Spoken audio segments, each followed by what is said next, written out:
September 7 പാശമാതാവ്. 1008 വലേൻസിൻസിൽ പകർച്ചവ്യാധി പടർന്നു പിടിച്ചപ്പോൾ ജനങ്ങൾ പരിശുദ്ധ കന്യകാമറിയത്തോടു പ്രാർത്ഥിച്ചു.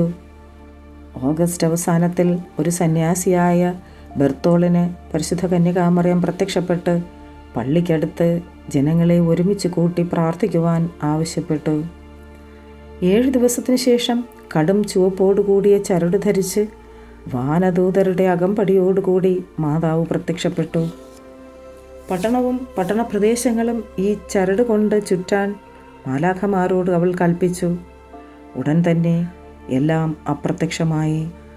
പിറ്റേ ദിവസവും ഇതുപോലെ ജനങ്ങളെ സംഘടിപ്പിക്കുവാൻ കൽപ്പിച്ചുകൊണ്ട് മാതാവ് സന്യാസിക്ക് പ്രത്യക്ഷപ്പെട്ടു. എല്ലാ വർഷവും ഇതുപോലെ നടത്തുവാൻ ആവശ്യപ്പെട്ടു. പകർച്ചവ്യാധി പിടിപെട്ടു.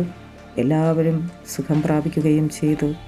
അടുത്ത വർഷം തീർത്ഥാടനം ആരംഭിച്ചു. സെപ്റ്റംബർ മാസത്തിലെ 2-ാം ഞായറാഴ്ച തിരുനാൾ ആഘോഷിക്കുന്നു. Ave Maria.